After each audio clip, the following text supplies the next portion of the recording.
Well, hello, saints and scholars. Welcome back to Theo Life, where today we're not just going to be apologists, we're going to be effective apologists.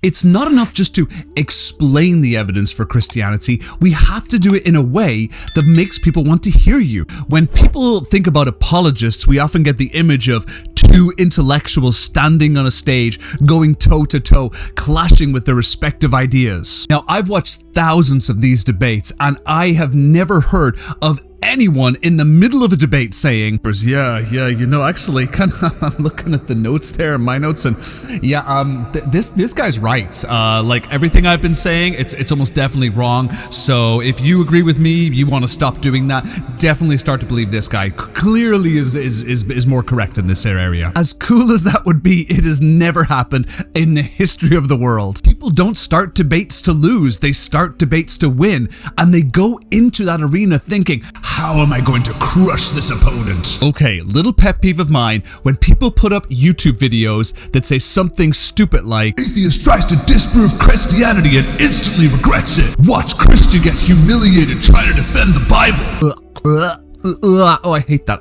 Seriously, can't we just have a nice discussion? People are complicated and they're not very good at changing their minds. Bringing people into Christianity is a major life change, and life changes are difficult and they're scary. So let's look at some areas where we can be more effective in our apologetic presentation. This will include creating a positive case as opposed to criticizing someone else's beliefs, creating an atmosphere of discussion as opposed to debate, or speaking about broad topics that are essential to Christianity as opposed to digging into the minutiae and theological controversies. First off, create a positive case, not just a negative case. Most apologetic works that you will read will teach you how to defeat something, like how to defeat Islam or transgender ideology or Mormonism or atheism. But what these ideas do fundamentally are just criticizing someone else's perspective. And when you criticize someone, they tend to get really defensive about their own perspective. Why are you being so defensive? I am not being defensive. So I would ask, is it more effective to criticize someone's perspective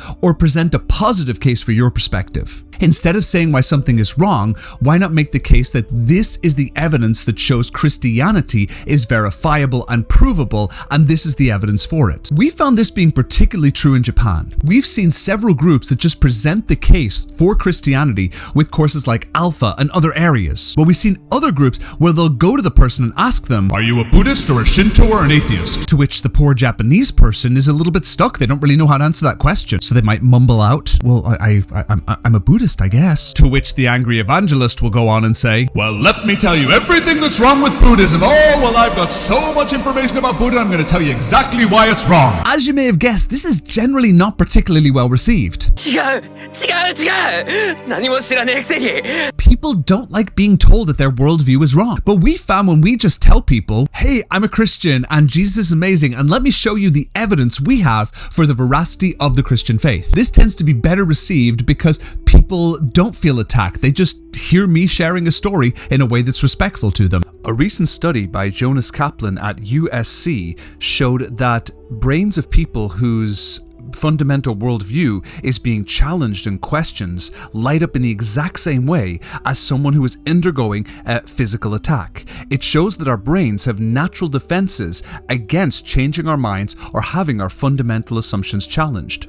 They get defensive, they get stressed out, they get kind of tense in the situation. So it's far more effective not to tear someone down, but to lift up your own ideas and answer questions as they come about. The next area is between discussion and debate. As noted, apologists tend to thrive on debate. But different cultures have different responses to debates. In certain cultures, we have wonderful phrases like, let's agree to disagree. I disagree with your position, but I love you as a person. Those are lovely ideas. Why wouldn't we want to be part of that? It's absolutely great to have a debate and maintain our relationship. Other cultures do not have that idea. Japanese culture has no views on agreeing to disagree. Ready? Then show me. I'm number one! If you're arguing with someone and you stick to the argument and you keep pushing the point, the Japanese person might think you're breaking the relationship. They feel if you disagree with them vehemently and strongly, you may not want to be their friend anymore. The bonds of social harmony are so strong that if they're disrupted by a political or a religious agreement, it can actually break social harmony and break relationship. Whereas if you're in a Middle Eastern culture, they love a good argument. People in the Middle East will get up in your face, they will come right close to you, they will shout at you, they will raise their voice, there'll be spit coming out of them, they get so intense and so passionate. This can be a little bit scary for people not used to it, and you might think you're being attacked. But the wonderful fella from the Middle East is just passionately expressing their point, and when the discussion is done, they don't feel negative at all. They feel they've had a wonderful, positive debate where they've passionately put forward the point. A very famous example of this would be with the Muslim apologist, Dr. Zakir Naik. Dr. Naik is an incredible communicator who communicates with great passion and eloquence. The interesting thing about Dr. Naik is his information is often wrong, but he does communicate the information so passionately, so eloquently, and with such intense vigor that those who are used to a more passion-lively debate and argument style believe that he is right because he communicates so well and so passionately. It's very common in the Middle East for you to express your point with passion because it's something you deeply care about. They can vehemently debate about something and at the end still be great friends. But here in Japan, we tend to find those debates don't really have a good place. But you can create a space where you can say, hey, let's have a discussion group. We're going to talk about everlasting life and soul care and mental health and have a great old discussion. And groups like this tend to be really positive, really productive in creating a place to flourish in spiritual health. If people can have open discussions and put forward their ideas in a way that's respectfully heard, they're more open to hearing other people's ideas.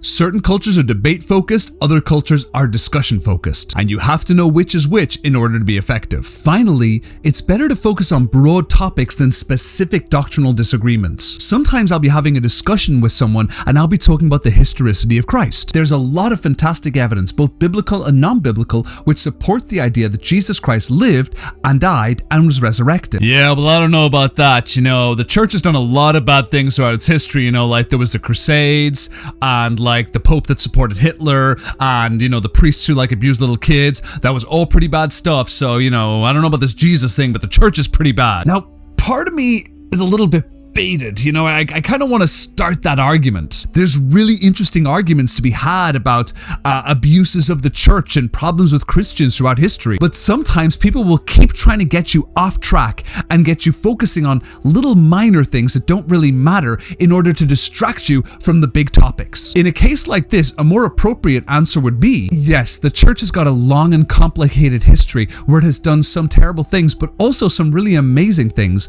I'd love to have a discussion with you about church history at a later time, but would it be cool for now if we focus on the historicity of Christ? Many famous atheists such as Richard Dawkins actually don't debate the broader concept within Christianity, but they focus on little minor theological disagreements. They find people who are passionate about those disagreements and just debate them. A lot of Christians will get into this. Let's say you're debating the creation of the universe. There is fantastic evidence when we look at creation, when we look at life in the order of the universe, to show that it is the product of an intelligent, powerful, and capable mind, which points us to God. I know some Christians and they've got some like weird ideas about, you know, the earth being created in like 6 literal days over 24 hours and there being no evolution. That's just weird. Do you believe something as dumb as that? This topic is certainly a very interesting topic, but it's not a big issue. Some Christians will get so into defending a very specific reading of the Bible as something so firm and foundational that you must accept this in order to be a Christian, and as opposed to presenting